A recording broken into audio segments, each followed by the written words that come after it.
महिला विंग खास होगी ताकि महिलाओं की भी ट्रेनिंग हो जाए, क्योंकि इनकी महिलाओं की ट्रेनिंग जो होती थी, खासकर सुसाइडल अटैक करने के लिए जो महिलाएं तैयार होती थी, सुसाइड बॉम्बर्स, उनकी ट्रेनिंग पूरी नहीं होती थी।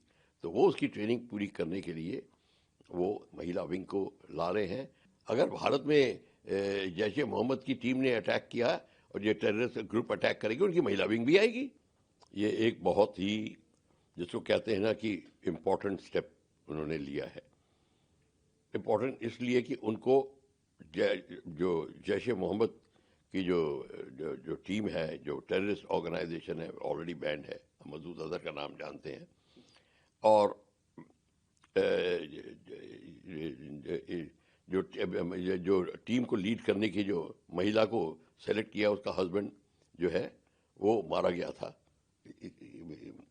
और उसी को अब जैश ए मोहम्मद ने लीडर महिला विंग का बनाया है। महिला विंग क्यों रिक्वायरमेंट है? क्योंकि अगर ये अब बहुत सीरियसली लेते हैं अपने एक्टिविटी को, ये सिर्फ लॉलेस एक्टिविटी तो दुनिया कहती है, पर ये बहुत सीरियसली लेते हैं। अब जहाँ पे भी टेररिज्म होती है वहाँ महिलाएं होती हैं, और ये अपनी को रिकग्निशन मांगते हैं। ये बताना चाहते हैं कि ये एक लॉफुल मेथड से काम करेंगे, ये बताना चाहते हैं। और महिला विंग खास होगी ताकि महिलाओं की भी ट्रेनिंग हो जाए, क्योंकि इनकी महिलाओं की ट्रेनिंग जो होती थी, खासकर सुसाइडल अटैक करने के लिए जो महिलाएं तैयार होती थी, सुसाइड बॉम्बर्स, उनकी ट्रेनिंग पूरी नहीं होती थी। तो वो उसकी ट्रेनिंग पूरी करने के लिए वो महिला विंग को ला रहे हैं।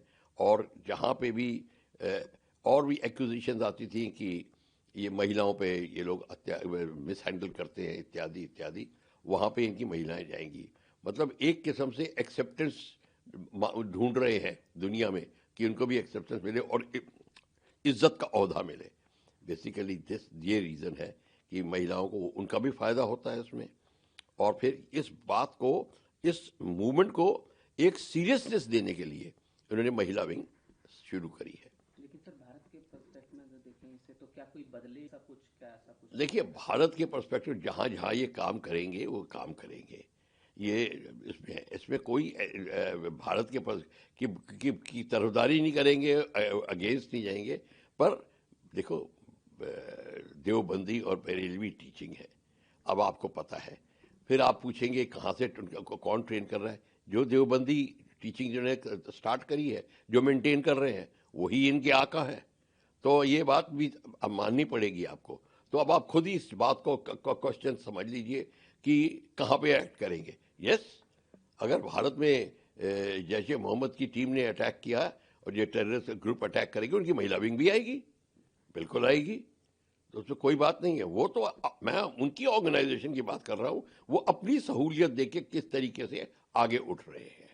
अब इसमें अब हमें पता चल जाना चाहिए हमें क्या एक्शन लेना है, दुनिया को क्या एक्शन लेना है, वो तो देखते रहेंगे।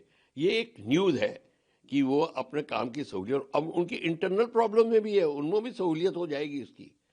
जहाँ महिलाओं की बात आती है वहाँ पर्दादारी बहुत होती है, इत्यादि इत्यादि, वो भी सब चीज़ें हैं। वो एक एंगल दूसरा है, वो भी है। तो आप हर एक एंगल से देख लीजिए, इनको महिला विंग को लाना था। LTTE की महिला विंग थी, हर एक की महिला विंग, हर एक टेररिस्ट एक्टिविटी की महिला विंग थी। आपने देख लिया, यहाँ तक कि आप नक्सलाइट्स को देख लीजिए, वहाँ पे महिला विंग है। क्योंकि महिला सोसाइटी की एक बहुत बड़ी बहुत इम्पोर्टेंट अंग है। तो वहाँ पे भी जो कार्रवाई अपनी करनी होती है, और वो ऐसा दायरा दिखाना चाहते हैं कि वो अपने को रिस्पेक्ट गेन करने की कोशिश कर रहे हैं। पर मेरे ख्याल से ये उनकी जो स्टेप है वो उनको कोई बड़ी मान्यता नहीं देगी, और कोई जिसको कहते हैं वो इज्जत नहीं मिलेगी, ये कुछ नहीं है। हम जो भारत जैसे देश है, उनको पॉलिसी बरकरार रखनी चाहिए कि हमारी पॉलिसी इनके खिलाफ क्या होगी। सिंदूर स्टार्ट हो चुका है। हमने कहा है कि स्लीपर सेल्स और टेररिस्ट को एलिमिनेट करना है।